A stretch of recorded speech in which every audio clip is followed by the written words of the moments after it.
الحمد لله نحمده ونستعينه ونستغفره ونعوذ بالله من شرور أنفسنا وسيئات أعمالنا من يهده الله فلا مضل له ومن يضلل فلا هادي له وأشهد أن لا إله إلا الله وحده لا شريك له وأشهد أن محمدا عبده ورسوله أما بعد فإن خير الحديث كتاب الله وخير الهدي هدي محمد صلى الله عليه وسلم وشر الأمور محدثاتها وكل محدثة بدعة وكل بدعة ضلالة وكل ضلالة في النار.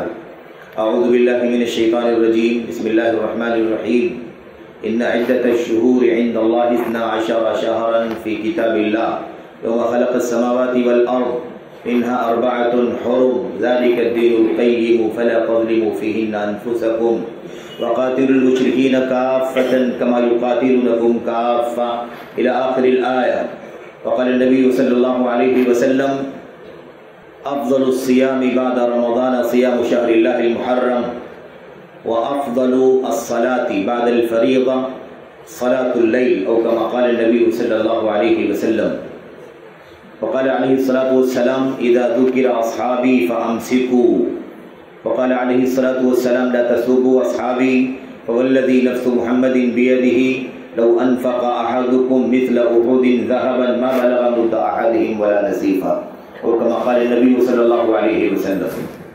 برادران اسلام، دین الملی بھائیوں، نوجوان دوستوں، احباب اور بزرگوں، قابل احترام ماں اور بہنوں، عزیز بچوں، اللہ تبارک و تعالیٰ کے فضل و کرم سے، اس کی توفیق سے ہم اور آپ ہجری سال کے آغاز میں داخل ہو چکے ہیں. یہ ماہ محرم الحرام کا بالکل آغاز ہے.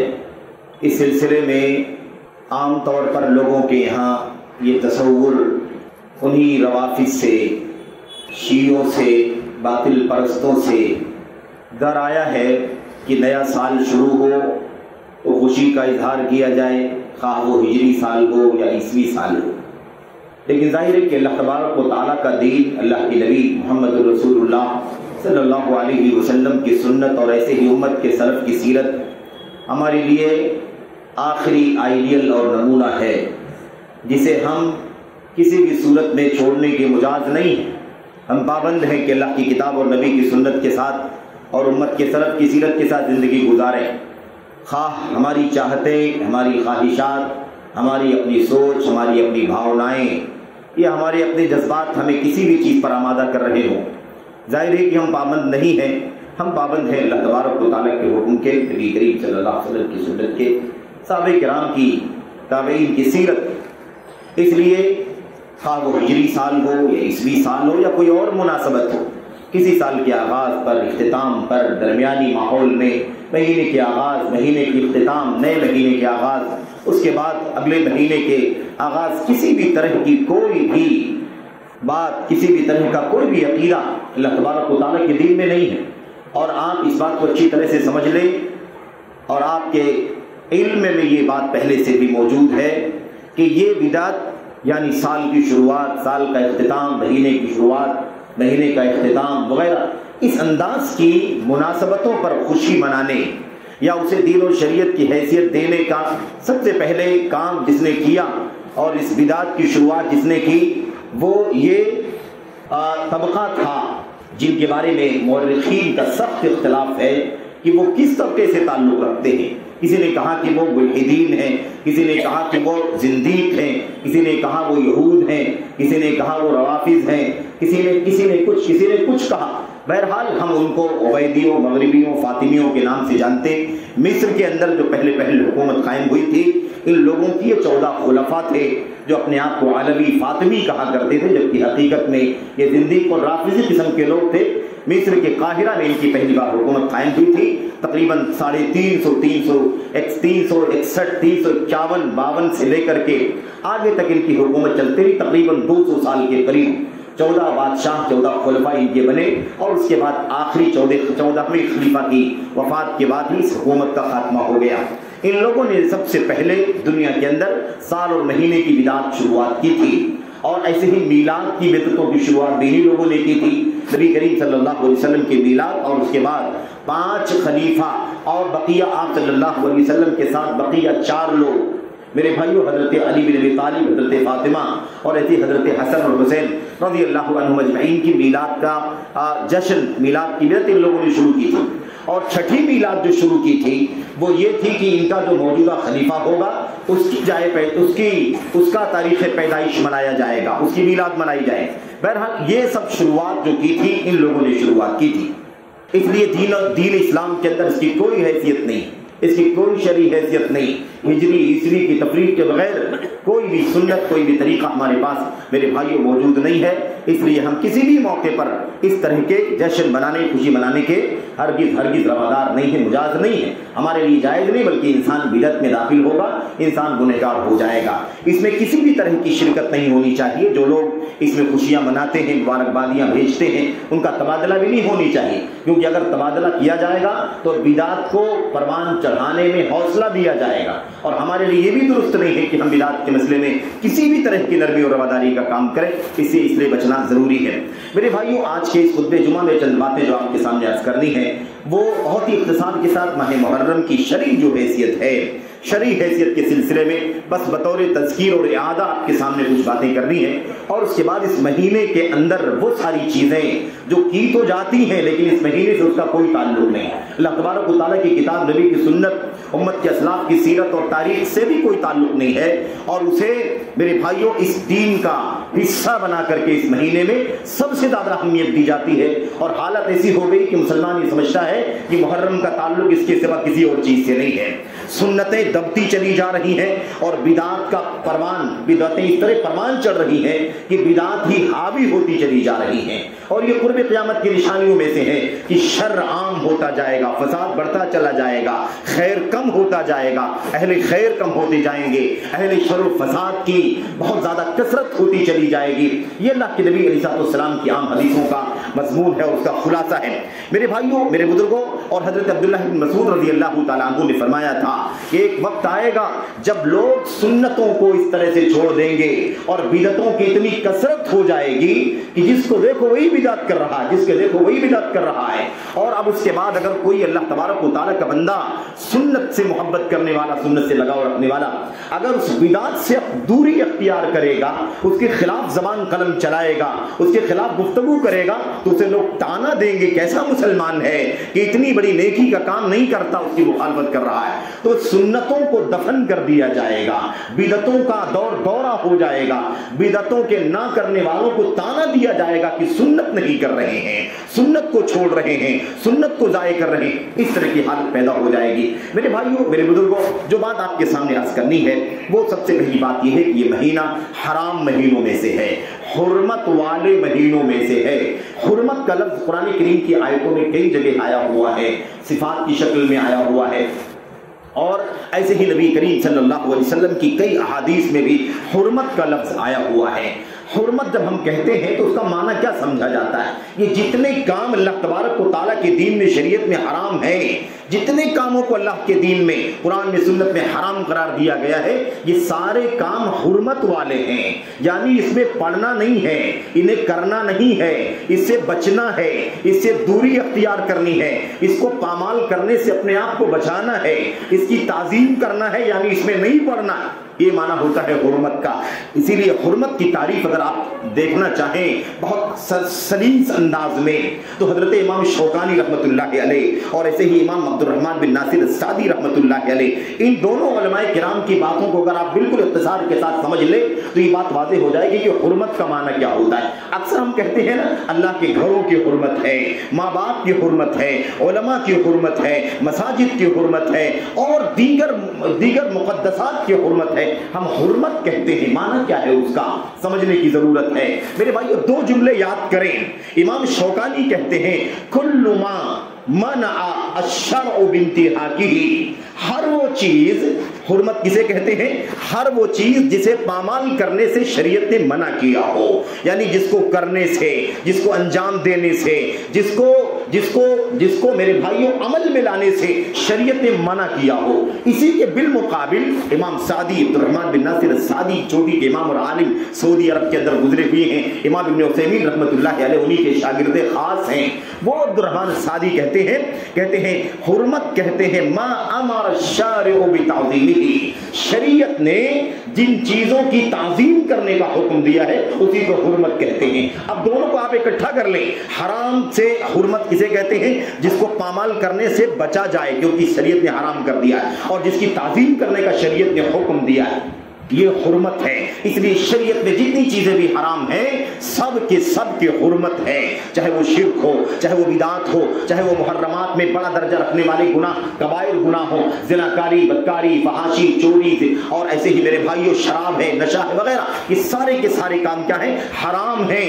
حرام ہے یعنی ان کی حرمت ہے، ان کو پامال نہیں کرنا ہے، ان کے اندر نہیں پڑنا ہے، اس کو انجام نہیں دینا ہے، اس کو عمل میں نہیں لانا ہے، بلکہ کرنا کیا ہے؟ اس سے اپنے آپ کو بچانا ہے، اس کو ویسے ہی رہنے دینا ہے، اس کو ٹچ نہیں کرنا ہے، اس میں گھسنا نہیں ہے، اس کو کسی بھی طرح سے پامال ہونے کے راستے پر کسی کو چلنے نہیں دینا ہے، اس کا راستہ نہیں کھولنا ہے۔ یہ معنی ہے حرمت کا۔ تو حرمت یعنی حرام چیزیں شریعت اسلامیہ کے اندر۔ اس لیے اب بات تو مہینے کی آج ہم کرنے جا رہے ہیں، ماہ محرم کی حرمت ہے، ایسے ہی میرے بھائیوں ذی الحجہ کی، ذی القعدہ کی اور رجب کی حرمت ہے، یعنی یہ مہینے حرمت والے ہیں، ان کا خصوصی احترام کرنا ہے۔ تاکیدی طور پر اس کے اندر حرام سمجھنا ہے، ہر قسم کے گناہ کو سفر کے اندر بھی سمجھنا ہے میرے بھائیوں، ربیع الاول کے اندر بھی، ربیع الثانی کے اندر بھی، رجب، شعبان، ہر ایک مہینے کے اندر حرام کاموں کو حرام ہی سمجھنا ہے، لیکن یہ 4 مہینے جو حرمت والے ہیں انہیں خصوصیت کے ساتھ، تاکید کے ساتھ غلط کاموں کو، حرام کاموں کو اور زیادہ اپنے آپ کو ان سے کیا کرنا ہے؟ بچانا ہے، اور ان کی حرمت کو خصوصی طور پر سمجھنا ہے۔ یہ معنی ہے اس کا۔ اسی لیے آپ یہ بات سمجھنے کی بات تو مہینوں کی ہو رہی ہے، لیکن حرمت کا تعلق صرف مہینوں سے نہیں ہے، حرمت کا تعلق صرف مسجد حرام سے نہیں ہے، حرمت کا تعلق صرف مسجدوں سے نہیں ہے، بلکہ پوری شریعت اسلامیہ کے اندر جتنے کاموں کو شریعت نے حرام قرار دیا ہے، جن کو ہم گناہ کہتے ہیں، جن کو ہم معصیت کہتے ہیں، جن کو ہم منکر کہتے ہیں، وہ سب کے سب کیا ہیں؟ وہ سب کے سب حرمت والی چیزیں ہیں، یعنی حرام ہے، انہیں پڑھنا نہیں ہے، ان میں اپنے آپ کو داخل نہیں کرنا ہے، نہ اپنی زبان سے، نہ اپنے اعمال، نہ اپنے اعضاء اور جوارح سے، نہ اپنے کسی اور حرکت اور تصرف سے، کسی بھی اعتبار سے جس کو بھی شریعت نے حرام کر دیا ہے۔ اسی لیے امام ابن القیم رحمۃ اللہ علیہ فرماتے ہیں، کہتے ہیں حرمت کا تعلق صرف اور صرف مہینے سے یا کسی چند 2-4 چیزوں سے نہیں ہے۔ جیسے حرمتوں میں مثال کے طور پر مسجد حرام ہے سب سے پہلی چیزوں میں سے اللہ تعالیٰ کے گھروں میں، ایسے ہی مشاعر مقدسہ، منی ہے، مزدلفہ ہے، عرفات ہے، جمرات ہے وغیرہ، یہ ساری چیزیں کیا ہیں؟ یہ سب حرمتوں والی کہلاتی ہیں۔ لیکن کوئی یہ نہ سمجھے کہ بس حرمتوں کا دائرہ یہیں تک ہے، حرمتیں بہت ساری چیزوں میں داخل ہیں۔ پوری شریعت میں جو چیزیں حرام ہیں وہ سب حرمتوں والی ہیں، چاہے اس کا تعلق جگہوں سے ہو، چاہے اس کا تعلق اوقات سے ہو، چاہے اس کا تعلق اشخاص سے ہو، چاہے اس کا تعلق حقوق سے ہو، کسی بھی چیز سے اس کا تعلق ہو، شریعت نے جس کو بھی حرام کر دیا ہے وہ حرمت والی چیزیں ہیں، احترام والی چیزیں ہیں، اس میں پڑھنے سے اپنے آپ کو بچانا ہے۔ اس لیے ہم جو بھی گناہ کریں گے حرمت کو پامال کریں گے، بڑا گناہ کریں گے تو زیادہ حرمت کو پامال کریں گے، چھوٹا گناہ کریں گے تو بھی حرمت کو پامال کریں گے۔ اگر کسی مستحب کام کو بھی چھوڑیں گے تو کہیں نہ کہیں حرمت پامال ہوگی، لیکن وہ اللہ تبارک و تعالیٰ کی شریعت کے اندر اس دائرے میں ہے کہ اللہ تبارک و تعالیٰ نے نظر انداز کر دیا، درگزر کر دیا ہے۔ ایک کراہت والا کام بھی کوئی کرے گا تو حرمت کو پامال کرے گا، لیکن اس کی شدت اتنی نہیں ہے جتنا حرام کاموں کو پامال کرنے کا مسئلہ ہے۔ لیکن عام بات یہ جان لینا ہے کہ حرمت پوری شریعت اسلامیہ کی ممنوعات، محرمات، ایسے ہی منکرات، ایسے ہی معاصی، ساری کی ساری چیزیں کیا ہیں؟ یہ اللہ تبارک و تعالیٰ کی حرمات ہیں، اللہ تعالیٰ کی حرمتیں ہیں جن کا پامال کرنا حرام ہے، مسلمان کے لیے جائز نہیں ہے، اس کو بچنے کی ضرورت ہے۔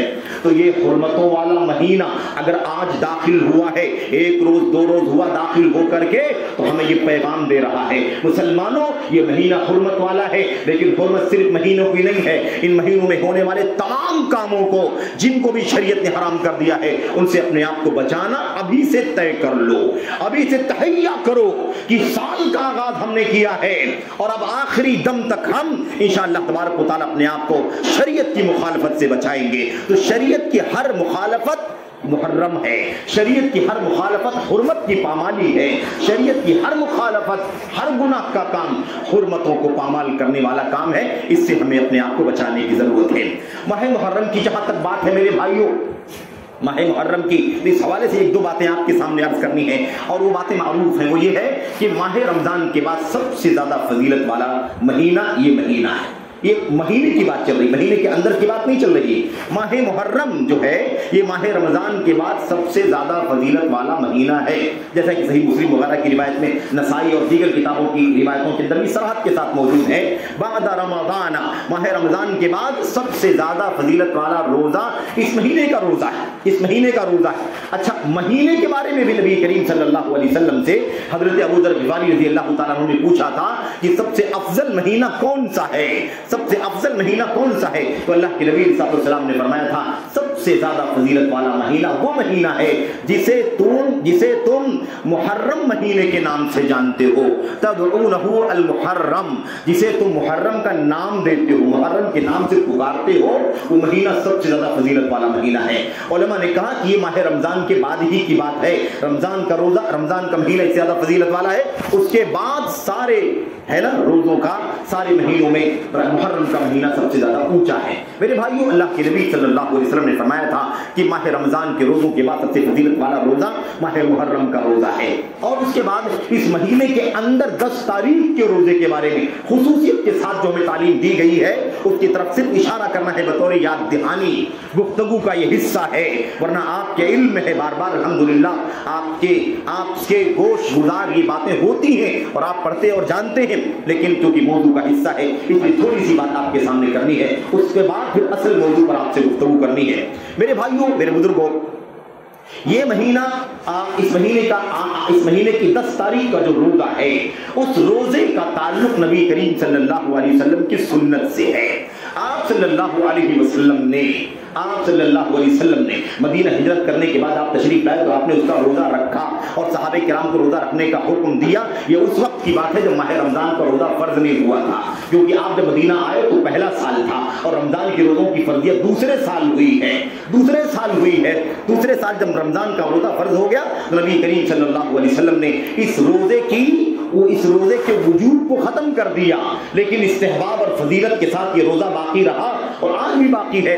البتہ نبی کریم صلی اللہ علیہ وسلم نے فرمایا جو روزہ رکھے وہ رکھے اور جو نہ رکھے نہ رکھے, لیکن جو رکھے گا اسے پچھلے ایک سال کی گناہوں کے کفارے کا اجر و ثواب ملے گا, یا کفارہ بن جائے گا ایک دن کا یہ روزہ پچھلے سال کے لیے. میرے بھائیو, اللہ کے نبی صلی اللہ علیہ وسلم نے اس بات کو بہت واضح طور پر فرمایا. آپ اس بات کو جانتے ہیں کہ اس کا جو اصل پس منظر ہے وہ حضرت موسیٰ علیہ السلام اور بنی اسرائیل کا پس منظر ہے, جیسا کہ صحیح بخاری وغیرہ کے اندر موجود ہے. وہ یہ ہے کہ جب مدینہ تشریف لائے اللہ کے نبی صلی اللہ علیہ وسلم تو دیکھا کہ مدینے کے یہودی روزہ رکھ رہے ہیں اور دیگر جو مشرکین وغیرہ تھے وہ چونکہ زمانے جاہلیت ہی سے اس دن کی تعظیم وغیرہ کیا کرتے تھے تو روزہ تو نہیں رکھتے تھے, لیکن تعظیم زمانے جاہلیت سے ہی عاشورہ کے دن کی ہوا کرتی تھی, کیونکہ ظاہر ہے کہ موسیٰ علیہ السلام سے اس کا تعلق ہے. تو موسیٰ علیہ السلام سے تعلق کا پتہ کب چلا؟ جب نبی کریم صلی اللہ علیہ وسلم کو پتہ چلا کہ لوگ روزہ رکھ رہے ہیں, یہودی روزہ رکھ رہے ہیں, تو آپ نے پوچھا ذرا پتہ لگاؤ کیا مسئلہ ہے, کیوں روزہ رکھ رہے ہیں, اس کے پیچھے راز کیا ہے. لوگوں نے بتایا پتہ لگا کر کے کہ اس دن موسیٰ علیہ السلام کو اللہ تبارک و تعالیٰ نے فرعون کے ظلم و استبداد سے نجات عطا فرمائی تھی. فصامہ موسیٰ شکرا للہ تعالی, موسیٰ علیہ السلام نے فرعون سے اس کے ظلم سے نجات پانے کے نتیجے میں اللہ تعالیٰ کی شکریہ میں روزہ رکھا تھا. اس لیے نبی کریم صلی اللہ علیہ وسلم نے روزہ رکھا اور آپ نے روزہ رکھنے کا حکم دیا. یہ اس کا پس منظر ہے. لیکن ایک بات یاد رکھیں, عاشورہ کا جو یہ دن ہے, تاریخ جو ہے نا محرم کی, یہ تاریخ یعنی 10ویں تاریخ یہ زمانے جاہلیت سے ہی بہت زیادہ محترم مانی جاتی تھی, تعظیم کی جاتی تھی اس کی. بلکہ زمانے جاہلیت میں جیسا کہ ام المؤمنین عائشہ صدیقہ رضی اللہ تعالیٰ عنہ نے بیان فرمایا ہے کہ جاہلیت میں بھی جب خانہ کعبہ کو غلاف پہنایا جاتا تھا تو عاشورہ کی تاریخ کو غلاف پہنایا جاتا تھا, یعنی سمجھا جاتا تھا کہ یہ بہت زیادہ عظمت والا دن ہے, محترم دن ہے, اس لیے ایک احترام والے دن میں خانہ کعبہ کو غلاف پہنایا جائے. جیسا کہ روایت میں صاف موجود ہے وَكَانَ يَوْمًا تُسْتَرُ فِيهِ الْكَعْبَةُ, یہ عاشورہ کا دن وہ دن ہے جس میں خانہ کعبہ کو غلاف پہنایا جاتا تھا اور کسوہ یعنی اس کو ڈھانپا جاتا تھا. یہ طریقہ تھا اس زمانے زمانے میں. آج الحمدللہ بعد میں میرے بھائی اس وقت سعودی حکومت جو ہے وہ عرفہ کے دن جب حجاج عرفہ میں ہوتے ہیں تو اس دن خانہ کعبہ کا غلاف تبدیل کرتی ہے اور یہ دن ان کے لیے زیادہ مناسب ہے. اور اس لیے مناسب ہے کہ سارے لوگ حجاج جو ہے وہ کہاں ہوتے ہیں, وہ سب کے سب عرفہ میں ہوتے ہیں, اور بقیہ جو لوگ مقامی ہوتے ہیں انہیں کنٹرول میں لا کر کے اور ایک ضابطے کے ساتھ خانہ کعبہ کو غلاف تبدیل کر دیا جاتا ہے. میرے بھائیوں میرے بزرگوں, بات اتنی سی ہے, یہی شریعت اسلامیہ ہے. 10 تاریخ کو روزہ رکھا جائے کیونکہ نبی کریم صلی اللہ علیہ وسلم نے فرمایا اگر موسیٰ علیہ السلام نے روزہ رکھا ہے تو میں موسیٰ علیہ السلام کا تم سے زیادہ حقدار ہوں. آپ نے روزہ رکھنے کا حکم دیا اور اس کے بعد رمضان کی فرضیت کے بعد اس کا درجہ استحباب کا ہو گیا. اب اس کے سوا ماہ محرم کے عاشورہ کی شریعت میں کوئی حیثیت نہیں ہے. یہی حیثیت ہے نبی کریم صلی اللہ علیہ وسلم کی سنت پر عمل کرنا. روزہ اب سارے مسلمانوں کو چاہیے کہ روزہ رکھیں, عاشورہ کا روزہ رکھیں, 1 سال کے گناہ معاف ہو جائیں گے انشاءاللہ تبارک و تعالیٰ. البتہ یہودیوں کے بارے میں ایک بات ہو گئی روزے کی بات ہو گئی کہ حضرت موسیٰ علیہ السلام نے رکھا تو نبی نے رکھا اور آپ نے فرمایا کہ میں زیادہ حقدار ہوں. اب اس کے بعد بات دوسری کیا تھی, اس دن کی تعظیم کرنے کا مسئلہ. اس دن کی تعظیم کرنے کا مسئلہ, تعظیم کا مسئلہ یہودیوں سے نہیں تھا بلکہ یہودیوں کے علاوہ عیسائی بھی تعظیم کرتے تھے, ایسے ہی مشرکین بھی تعظیم کرتے تھے. نبی کریم صلی اللہ علیہ وسلم نے فرمایا اگر تعظیم کرنے کا مسئلہ ہے تو پھر آئندہ سال ہم 9 تاریخ کا بھی روزہ رکھیں گے تاکہ ہم ان کی مشابہت میں نہ پڑ جائیں. نبی کریم صلی اللہ علیہ وسلم نے فرمایا اگر آئندہ سال ہم زندہ رہے, آئندہ سال اگر آیا تو ہم 9 تاریخ کا روزہ رکھیں گے. لیکن آئندہ سال آنے سے پہلے نبی کریم صلی اللہ علیہ وسلم کی وفات ہو گئی. پتہ یہ چلتا ہے کہ ہجرت کر کے جب آپ آئے اور آپ نے روزہ رکھنا شروع کیا, روزہ رکھا پہلے سال, اس کے بعد رمضان کا روزہ فرض ہو گیا, اس کے بعد اس کا درجہ مستحب کا ہو گیا اور سلسلہ ایسے ہی چلتا رہا.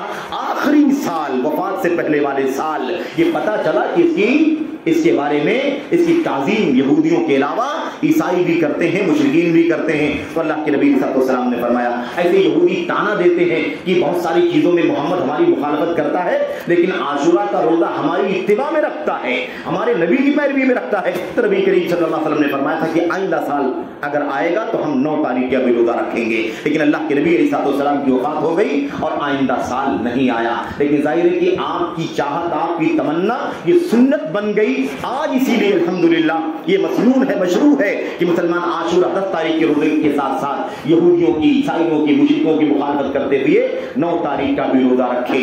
اور مسند احمد وغیرہ کی روایت کی روشنی میں ہم 9 تاریخ کے علاوہ مخالفت میں 11 تاریخ کا روزہ بھی رکھ سکتے ہیں. 10 کے ساتھ 9 کا, ایسے ہی 10 کے ساتھ 11 کا روزہ بھی رکھ سکتے ہیں.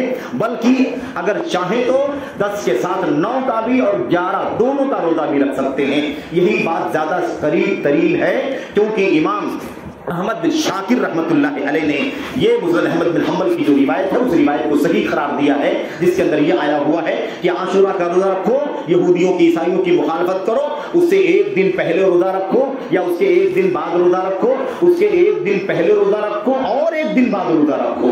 ان روایتوں کو امام احمد بن حنبل کی میرے بھائیوں کتاب کے اندر ہمیں یہ روایتیں ملیں گی اور اسے امام احمد شاکر رحمۃ اللہ علیہ نے صحیح قرار دیا ہے. اس لیے یہ سنت ہے ہمارے لیے. اگر کوئی صرف 10 کا بھی رکھتا ہے تو کوئی حرج نہیں ہے, جائز ہے, لیکن مخالفت والی سنت پر بھی عمل کرے تو زیادہ بہتر ہے. 9 کا بھی رکھ لے, 9 کے علاوہ اگر چاہتا ہے 10 کے ساتھ 11 کا رکھ لے اور چاہے تو تینوں کا رکھ لے, کوئی حرج کی بات نہیں ہے, جیسا کہ روایتوں سے یہ بات ثابت ہوتی ہے. میرے بھائی اس کے سوا عاشورہ کے روزے کا, 10 محرم کے روزے کا اسلام سے کسی طرح کا کوئی تعلق نہیں ہے. آپ صلی اللہ علیہ وسلم کی وفات ہو گئی, آپ صلی اللہ علیہ وسلم کو اگلا سال نہیں ملا کہ آپ 9 تاریخ کا بھی روزہ رکھتے, گویا یہی پر شریعت مکمل ہو گئی. اب آپ صلی اللہ علیہ وسلم کی وفات کے بعد, آپ کی وفات کے 50 سال کے بعد سن 61 ہجری میں محرم کے مہینے کی 10ویں تاریخ کو, سن 11 ہجری میں اللہ کے نبی کی وفات ہو گئی. 50 سال کے بعد 61 ہجری میں محرم ہی کے مہینے کی 10 تاریخ کو وہ تاریخ کا دردناک واقعہ پیش آیا جسے واقعی کربلا, حادثے کربلا کے نام سے جانا جاتا ہے. میرے بھائیوں, میرے بزرگوں, جو واقعات لکھے گئے ہیں, جو تاریخ کے صفحات پر باتیں لکھی گئی ہیں اور تاریخ کی بہت بڑی بڑی کتابوں میں بھی وہ باتیں موجود ہیں, یاد کر لیں اچھی طرح سے اس بات کو کہ بیشتر حصہ اس کا غیر معتبر ہے, بیشتر حصہ غیر معتبر معتبر ہے، بہت کم حصہ ہے جو معتبر ہے، مستند ہے اور صحیح سندوں کے ساتھ ہے اور اہل سنت کے راویوں سے مروی ہے، ورنہ بڑا حصہ جو ہے رافضیوں شیعوں کا گڑھا ہوا ہے، ان کا ملایا ہوا ہے، جو محدثین کی نظر میں حد درجہ ضعیف، ناقابل اعتبار اور غیر معتبر، غیر مستند راوی ہیں۔ ایسے لوگوں کے ذریعے سے واقعات گھڑے گئے، جتنا حصہ ثابت ہے اتنی ہی بات پر ہمارا یقین ہونا چاہیے، بقیہ ہر رطب و یابس، ہر صحیح غلط چیز، ہر میرے بھائیوں مستند غیر مستند چیز کو تاریخ کی کتاب کے حوالے کے نام پر لا کر کے نوٹ کر دیا جائے، یہ انصاف نہیں ہے، انصاف نہیں۔ مولوی کا کام یہ نہیں ہے کہ وہ حاطب لیل بن کر کے سب کچھ جمع کرتا چلا جائے اور اس کے بعد نوٹ کرنے والا سب کچھ نوٹ کر لے، مسلمات کو بھی ان بے سر و پیر کی روایتوں کی روشنی میں کچل کر کے رکھ دے۔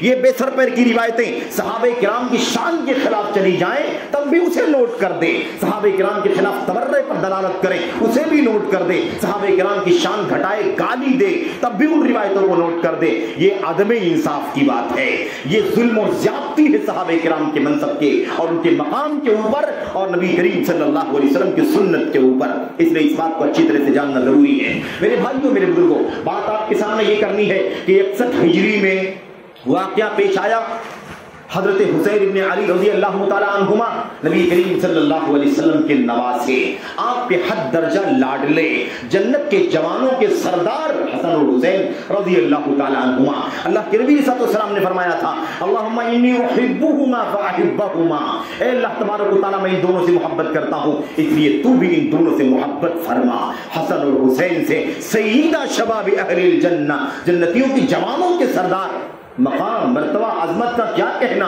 حضرت حسن اور حضرت حسین رضی اللہ تعالیٰ عنہما کا۔ کوئی یہ نہ کہے کہ اگر ہم تاریخ کے حقائق کو مانتے ہیں اور غیر مستند تاریخ کو کچلتے ہیں اور اسے غیر معتبر قرار دیتے ہیں تو کوئی اس کا معنی یہ نہ نکالے کہ ہم حضرت حسین کی عظمت کے خلاف جاتے ہیں۔ نہیں، حضرت حسین رضی اللہ تعالیٰ عنہ کا مقام، ان کی عظمت شان، ان کی جلالت، ان کی منقبت کا پورا اعتراف ہے ہمیں۔ جس کے دل میں حضرت حسین کے سلسلے میں ادنا بھی بغض پایا جاتا ہوگا وہ ناصبی ہوگا، وہ خارجی ہوگا، وہ دشمن ہوگا محمد کا اور آل محمد صلی اللہ علیہ وسلم کا۔ اس لیے یہ بات تو ذہن سے نکال دو کہ اگر ہم تاریخ پر بات کرنے کے لیے آتے ہیں اور حقیقتوں پر گفتگو کرتے ہیں اور حقیقتیں ہمیں بتلاتی ہیں کہ سچائی کی کوانٹٹی بہت کم ہے اور جھوٹ اور باطل کا دائرہ بڑا وسیع ہو چکا ہے، تو کوئی ہمیں یزیدی کا نام نہ دینے لگے، کوئی ہمیں حسین کا دشمن نہ کہنے لگے۔ نہیں، تاریخی حقائق سب کی ذمہ داری ہے، تاریخ کے حقائق سے آگے نہیں جانا ہے کسی کو۔ میرے بھائیوں، اگر حضرت حسین ابن علی رضی اللہ تعالیٰ عنہ کا مقام ہے، کتاب و سنت کی روشنی میں ان کی عظمت ہے، اس کا ہمیں اعتراف ہے، اسی طرح سے ہمیں اس بات کا بھی اعتراف ہے کہ صحابہ کرام کے بعد تابعین کا درجہ زبان رسالت سے معتبر ہے۔ میرے بھائیوں، نبی کریم صلی اللہ علیہ وسلم کی زبان سے فضیلت کا تذکرہ اگر صحابہ کرام کے بعد تابعین کے بارے میں بھی آیا ہوا ہو تو بھلا بتاؤ کہ ایک مومن جو نبی کی سنت پر ایمان رکھتا ہے اور اگر سنت پر ایمان رکھنے کے نتیجے میں حضرات صحابہ کرام خصوصیت کے ساتھ آل بیت رسول، خصوصیت کے ساتھ حضرت حسین ابن علی رضی اللہ تعالیٰ عنہ کے مقام کا اعلان کرتا ہے تو پھر کیا اسے یہ بات زیب دیتی ہے کہ اسی زبان مبارک سے نکلی ہوئی بات جو حضرت یزید کے بارے میں آئی ہوئی ہے اسے وہ یکسر نظر انداز کر دے، انصاف سے ہٹ جائے، جتنا جس کے اندر کمی بیشی ہے اسی کے ساتھ ہمیں یقین رکھنا چاہیے، ایمان رکھنا چاہیے، کسی کے ساتھ ظلم اور ناانصافی نہیں ہونی چاہیے۔ یا ایھا الذین آمنو، اے ایمان والو اللہ سے ڈرو اور انصاف سے کام لو، کسی کی دشمنی تمہیں اس بات پر آمادہ نہ کر دے کہ تم عدل و انصاف سے ہٹ جاؤ، عدل و انصاف کی بات کرنا چھوڑ دو۔ یہ میرے بھائیوں ایمان والوں کو مخاطب کر کے کہا گیا ہے، اس لیے ہمیں اس بات کو سمجھنا ہے۔ ایک بات تو ختم ہو گئی کہ اسلامی شریعت سے عاشورہ کا تعلق صرف اتنا ہے بس جتنا اللہ کے نبی صلی اللہ علیہ وسلم نے بیان فرمایا ہے۔ اب اللہ کے نبی کی وفات کے 50 سال کے بعد ایک تاریخی واقعہ پیش آیا، وہاں جا کر کے حضرت حسین کی شہادت کا معاملہ پیش آیا، آپ کو مظلومانہ شہید کیا گیا، آپ کے ساتھ ظلم ہوا، آپ کے ساتھ زیادتی ہوئی، آپ رضی اللہ تعالیٰ عنہ کے مقام کو اور ان کی منقبت کو پامال کر دیا گیا، ان کی توہین کی گئی، تنقید کی گئی، ہمیں اس کا پورا یقین ہے، اس سلسلے میں ہمارا اعتراف ہے۔ لیکن میری بھائیوں، حضرت حسین بن علی رضی اللہ تعالی عنہ کی وفات پر غم منانا، ماتم کرنے کے سلسلے میں دو باتیں آپ کے سامنے عرض کرنی ہیں۔ ایک بات تو یہ ہے کہ وفات نبی کریم صلی اللہ علیہ وسلم کی وفات کے 50 سال کے بعد ہوئی اور آج 1445 میں ہم داخل ہو چکے ہیں۔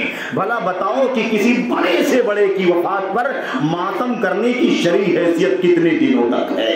کتنے دنوں تک ماتم کرو گے؟ بھلا بتاؤ، نبی کریم صلی اللہ علیہ وسلم کی وفات ہوئی، کتنا ماتم کریں گے؟ ابو بکر صدیق، عمر، عثمان، علی رضی اللہ تعالیٰ عنہ کی وفات ہوئی، ماتم کتنے دن کرو گے؟ میرے بھائیوں، یہ مسئلہ بھی سمجھ میں آ جانا چاہیے کہ یاد رکھو، غم منانا، سوگ منانا، اس کی بھی شرعی حیثیت ہے، اس کا بھی شرعی دائرہ ہے۔ اصل یہ ہے کہ کسی مرد کی وفات پر غم منانے کی کوئی شرعی حیثیت نہیں ہے، کوئی غم نہیں منانا ہے۔ 3 دن کی بات جو آئی ہوئی ہے وہ کسی عورت کی، میرے بھائیوں، کسی میت کے لیے اللہ کے نبی علیہ السلام نے فرمایا، کسی کی وفات ہو جائے، اس کی قریبی عورتیں کتنے دن غم منائیں گی؟ 3 دن غم منائیں گی، سوائے اس کے کہ وفات پانے والا شوہر ہو تو شوہر کی وفات پر 4 مہینے 10 دن تک غم منائیں گی۔ تو شوہر کی وفات ہو تو 4 مہینے 10 دن، غیر شوہر ہو تو غم منانے کی مقدار کتنی ہے؟ صرف اور صرف 3 دنوں تک۔ کسی مسلمان عورت کے لیے جو اللہ پر ایمان رکھتی ہو، آخرت پر، حلال نہیں ہے کہ کسی میت کی وفات پر 3 دن سے زیادہ غم منائے۔ نبی نے عورت کو مخاطب کیا ہے، لا یحل لامرأۃ تؤمن باللہ والیوم الآخر، کسی عورت کے لیے حلال نہیں ہے کہ 3 دن سے زیادہ غم منائے کسی مرد کی وفات پر، سوائے شوہر کی وفات پر کہ وہ 4 مہینے 10 دن تک منائے گی۔ اور مردوں کے لیے کیا حکم ہے؟ مرد کی وفات ہوئی ہے اور ہم مرد سوگ منائے کہ نہ منائیں، کسی عورت کی وفات ہوئی ہے، ہم کتنے دن سوگ منائیں؟ یاد رکھیں کہ مردوں کے لیے ایسی کوئی بات شریعت کے اندر نہیں بتائی گئی ہے۔ اس لیے معتبر بات یہی ہے کہ سوگ کا تعلق مردوں سے ہے ہی نہیں، سوگ کا تعلق عورتوں سے ہے۔ عام رشتہ داروں کی وفات پر 3 دن اور شوہر کی وفات پر 4 مہینے 10 دن، یہی ہونا چاہیے، اس کے سوا نہیں۔ اب اگر حضرت حسین رضی اللہ تعالیٰ عنہ کی وفات ہو گئی، شہادت ہو گئی، تو غم منانا کتنے دن ہوگا بھائی؟ کتنے دن غم منائیں گے؟ مرد کتنے دن غم منائیں گے؟ مردوں کے لیے غم منانے کی کوئی شرعی دلیل نہیں ہے۔ عورتیں غم منائیں گی جو آپ کی زوجات کے علاوہ ہوں گی، کتنے دنوں تک؟ 3 دنوں تک، بس اس سے زیادہ نہیں۔ آپ کی زوجات 4 مہینے 10 دن تک غم منائیں گی، جس کو احداد کہا گیا سوگ۔ بھلا بتاؤ کہ اگر 10 محرم کو وفات ہوئی، شہادت ہوئی ہے، تو 11، 12، 13 تاریخ کو یہ مدت ختم ہو گئی کہ نہیں ہو گئی؟ کب تک غم مناؤ گے؟ کب تک ماتم مناؤ گے؟ اور اس کے علاوہ غم کے نام پر جو کچھ کیا جاتا ہے وہ منکرات سے بھرا ہوا ہے، شریعت اسلامیہ کے شفاف چہرے پر دھبا اور داغ بنا ہوا ہے۔ میرے بھائیوں، آج کیا نہیں کیا جاتا ہے؟ مجھے بتاؤ ذرا۔ اللہ کے نبی علیہ السلام کی وفات کے 50 سال کے بعد کیا نہیں ایجاد کر لیا گیا؟ حضرت حسین کی شہادت کا واقعہ درد انگیز ہے، کلیجہ پھٹ جاتا ہے، اس میں کوئی شک نہیں ہے۔ لیکن کیا حضرت عمر کی شہادت کا واقعہ کم ہے اس سے؟ کیا حضرت عثمان غنی کی شہادت کا واقعہ اس سے کم ہے؟ کیا حضرت علی بن ابی طالب جو حضرت حسین کے والد گرامی ہیں، کیا ان کی شہادت کا واقعہ اس سے کم درد انگیز ہے؟ لیکن ان بڑے بڑے اجلہ صحابہ کرام کا نام تو کبھی نہیں لیا جاتا، کبھی ہم، کبھی سوگ، کبھی ماتم، کبھی تعزیہ کا تذکرہ ہے نہیں شرعی حیثیت۔ لیکن کبھی یہ لوگ ان اجلہ صحابہ کرام کی شان میں، ان کی منقبت میں یہ بات نہیں کہتے کہ ان کا مقام بڑا اونچا تھا، انہیں بھی مظلومانہ شہید کر دیا گیا، اس لیے ان پر بھی غم ہونا چاہیے، غم منانا، کبھی یہ باتیں نہیں کہتے۔ اس سے قطع نظر کی شریعت میں اس کی گنجائش نہیں ہے، ساری بات آپ جانتے ہیں میرے بھائیوں، میرے بزرگوں۔ تو ایک بات تو یہ ہو گئی کہ نبی کریم صلی اللہ علیہ وسلم کی وفات کے 50 سال کے بعد کا یہ واقعہ ہے۔ اب جب یہ عاشورہ آئے گا، 1 ہفتے کے بعد جب آئے گا میرے بھائیوں، تو آپ کو ایسا لگے گا کہ دین اسلام میں عاشورہ کا تعلق صرف اور صرف کالے جھنڈوں سے ہے، صرف ماتم کے جلوسوں سے ہے، صرف اور صرف سینہ پیٹنے، بال نوچنے اور گال پر چاٹے مارنے سے ہے، صرف اور صرف رونے اور بلبلانے سے ہے، صرف اور صرف اس کا تعلق سبیل کے جھنڈے، سبیل کے ٹینٹ اور خیمے لگانے سے ہے، صرف اور صرف اس کا تعلق گھوڑے لا کر کے سجانے اور جھنڈوں پر ان آل بیت رسول کے نام لکھ کر کے نعرے لگانے سے اس کا تعلق ہے۔ تعزیہ اس لکڑی اور کاغذ کے بنائے ہوئے تعزیے کو اتنی تعظیم کی نظر سے دیکھا جاتا ہے کہ باقاعدہ اسے ایک جگہ رکھ کر کے یہ رافضی اس کا طواف بھی کرتے ہیں، طواف کرتے ہیں اور اس سے اپنی حاجتوں کا، اپنی ضروریات کا سوال کرتے ہیں۔ کوئی اولاد مانگ رہا ہوتا ہے، کوئی دولت مانگ رہا ہوتا ہے، کوئی صحت و عافیت مانگ رہا ہوتا ہے، یہ صورتحال ہو گئی ہے۔ تو ایک تو 50 سال کے بعد اللہ کے نبی کی وفات کے جب شریعت مکمل ہو چکی تھی، اس کے بعد یہ ساری بدعتیں اور یہاں تک کہ تم نے شرک کو دین کا حصہ بنا دیا، اور جو اس ماتم میں شریک نہ ہو، جو حضرت حسین کا نام نہ لے، اس طرح سے جس طرح سے یہ لوگ لیتے ہیں، جس حیثیت سے یہ لوگ دیکھتے ہیں، تو اسے گستاخ کہا جاتا ہے، آل بیت رسول کا دشمن کہا جاتا ہے۔ مسلمانوں، میرے بھائیوں، میں کہنا یہ چاہتا ہوں کہ رافضیوں نے یہ کام کیا ہے، آل بیت رسول سے محبت کا دم بھرنے والوں نے یہ کام کیا ہے، لیکن افسوس یہ ہوتا ہے کہ اپنی لا علمی کی بنیاد پر، کم علمی کی بنیاد پر، سماج کے فساد و بگاڑ کی بنیاد پر کتنے ایسے ہمارے بھائی ہیں جو سنی ہے، شیعہ رافضی نہیں ہے، لیکن اپنی لا علمی کی بنیاد پر ان جھنڈوں کی زینت بنتے ہیں، ان ماتمی جلوسوں کی زینت بنتے ہیں، اور ان میں جو کچھ بھی کاریہ کیا جاتا ہے اس میں بڑھ چڑھ کر کے حصہ لیتے ہیں، اپنے وقت کے ساتھ شریک ہوتے ہیں، اپنے مال کے ساتھ شریک ہوتے ہیں، اپنی صلاحیتوں کے ساتھ شریک ہوتے ہیں۔ یہ افسوس کی بات ہے میرے بھائیوں۔ سنت والوں، اے سنیوں، ذرا تلاش کرو کہ سنت رسول صلی اللہ علیہ وسلم کیا ہے، کیا ہے سنت نبی کریم صلی اللہ علیہ وسلم کی۔ لیس منا من ضرب الخدود وشق الجیوب ودعا بدعوى الجاہلیہ، اللہ کے نبی نے فرمایا اس شخص کا ہماری شریعت سے کوئی تعلق نہیں، اس شخص کا ہمارے دین سے کوئی تعلق نہیں جو کیا کرے، من ضرب الخدود، جو کسی کے غم میں، کسی کے موت کے غم میں اپنے گالوں پر، رخساروں پر چاٹے مارے، وشق الجیوب، اور گریبان پھاڑے، ودعا بدعوى الجاہلیہ، اور جاہلیت کی پکارے، ہائے وائے کرے، ماتم کرے، بین کرے، روئے، چلائے، اس طرح کی میرے بھائیوں۔ اور بدعتوں کی ماں ہوتی ہیں، ایک بدعت جب پیدا ہوتی ہے اس کی طرح سے بالکل اسی جیسی سنت شریعت سے اٹھا لی جاتی ہے، اور پھر جو بدعت جب پیدا ہو جاتی ہے، ایک سنت کو مٹا کر کے شریعت، ایک سنت کو مٹا کر کے بدعت پیدا ہو جاتی ہے، تو نہ جانے کتنی بدعتوں کی ماں بن جاتی ہے، اس کی کوکھ سے نہ جانے کتنی بدعتیں جنم لیتی ہیں۔ اور آج جاؤ دیکھو، ماتم کے نام پر میرے بھائیوں 1.5 سال 6 مہینے 8 مہینے کے بچوں کو آگ کے انگارے میں پھینک دیا جاتا ہے، نونہال بچوں کو چھری سے میرے بھائیوں ان کے جسموں کو، ان کے چہروں کو زخمالود کیا جاتا ہے، خون بہایا جاتا ہے، آگ میں کودا جاتا ہے، آگ کے انگاروں پر چلنے کی کوشش کی جاتی ہے، اور یہ ثابت کیا جاتا ہے کہ یہ حضرت حسین ابن علی رضی اللہ تعالیٰ عنہ کے وفات کے غم میں ہمیں ایسا کرنا چاہیے جس سے ہمارا درجہ بلند ہو جائے گا۔ میرے بھائیوں، اس کا اسلام سے کوئی تعلق نہیں ہے، اسلام بری ہے ان کاموں سے، یہ سارے کام بری ہے اسلام سے، نبی کی سنت سے اس کا کوئی تعلق نہیں، ان تمام چیزوں کا نبی کی سنت سے کوئی تعلق نہیں۔ دوسری جو بات عرض کرنی ہے، اس عاشورہ کے موقع پر جو خطرناک کام کیا جاتا ہے، اچھا، اور یہ بات رہ گئی، ہم نے ذکر کیا آپ سے کہ اس کی تاریخ کیا ہے، نبی کی وفات کے بعد 50 سال کے بعد تو یہ واقعہ پیش آیا، لیکن یہ ساری گندگیاں، یہ ساری بدعتیں یہ کب وجود میں آئیں؟ 100 سال کے بعد، 150 سال، 200، 300، 400 کب آئی وجود میں؟ میرے بھائیوں، تاریخ کا مطالعہ کرنے سے پتہ چلتا ہے کہ پہل ایک حکومت قائم ہوئی تھی عراق میں، عراق کے ملک میں، جہاں بغداد اور بصرہ، کوفہ جیسے بڑے بڑے علمی تاریخی شہر موجود ہیں اور بڑے بڑے علماء کی کھیپ رہی ہے۔ میرے بھائیوں، عراق کے اندر ایک بنو بویہ کی حکومت قائم ہوئی تھی، اور یہ کٹر قسم کے رافضی اور شیعہ قسم کے لوگ تھے۔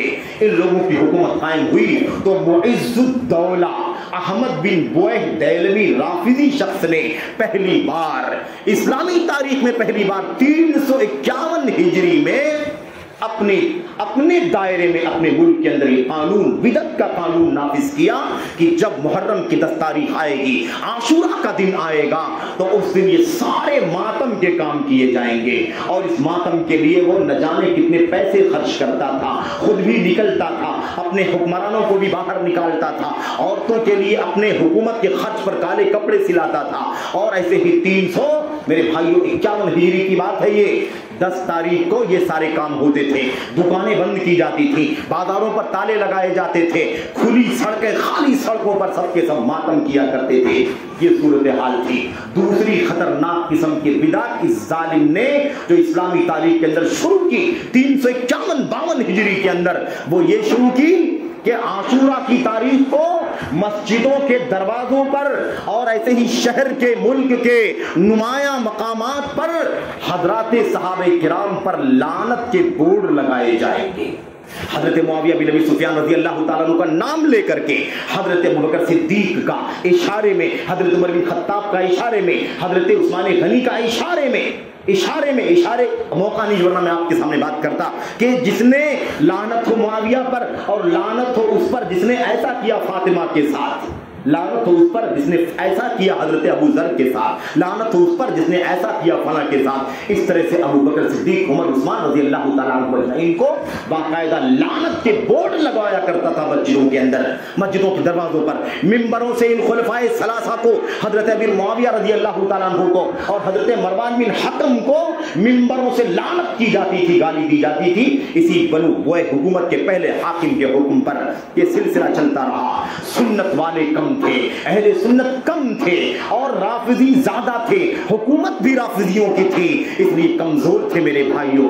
جب اہل حق کمزور ہوتے ہیں، باطل زوراور ہوتا ہے، تو یہ دن دیکھنے پڑتے ہیں تاریخ کو۔ مسلمانوں، سنت والوں، تمہیں چاہیے کہ تم سنت کا علم حاصل کرو، سنت کا علم حاصل کرو، سنت پر عمل کرو، سنت کی دعوت دو، سنت کا چرچا عام کرو، دنیا کو سنت کے علم سے آراستہ کرو، تاکہ سنت کا چراغ، سنت کا آفتاب روشن ہوتا چلا جائے، اور اہل بدعت کیا ہو جائے، یہ ان کا زور کمزور ہوتا چلا جائے۔ یہ ہماری سب سے بڑی ذمہ داری ہے۔ تو میں عرض کر رہا تھا کہ یہ 350 سال کے بعد، یعنی نبی کریم صلی اللہ علیہ وسلم کی وفات کے 50 سال کے بعد یہ واقعہ پیش آیا، اس کے 300 سال کے بعد تقریباً پہلی بار عراق کے بغداد کے اندر حکومت بوہیوں کی ان لوگوں نے یہ کام کیا تھا میرے بھائیوں۔ اور ایسے ہی عاشورہ کے موقع پر دوسرا خطرناک جو کام ہوتا ہے وہ یہی ہوتا ہے کہ اس موقع پر آل بیت رسول کے نام لیوا رافضی اگر آل بیت رسول کا ہی نام لینے پر اکتفا کریں تو ٹھیک ہے، حضرت حسن کی فضیلت بیان فرمائیں، حضرت حسین کی فضیلت، حضرت علی کی، حضرت فاطمہ کی فضیلت بیان کریں، بالکل ہم ان کے ساتھ میں ہیں، لیکن ہم تو موسم میں فضیلت نہیں بیان کرتے، ہم زندگی بھر ان کی فضیلت بیان کرنے کو اپنا ایمان سمجھتے۔ لیکن اگر تم نے اس موقع پر بھی بیان کیا، کوئی حرج کی بات نہیں، تمہارے ساتھ ہیں۔ سوال یہ پیدا ہوتا ہے، آل بیت رسول حضرت حسین ابن علی رضی اللہ تعالیٰ عنہ کی فضیلت، منقبت اور ان کی مظلومانہ شہادت کا ذکر کرنے کے وقت یہ ظالم رافضی اور بعض نادان سنت والے جو اس میں شریک ہو جاتے ہیں، ان لوگوں کے جلسوں میں، ان کے اسٹیجوں سے حضرات خلفائے راشدین میں سے ابو بکر، عمر، عثمان کو گالیاں دی جاتی ہیں۔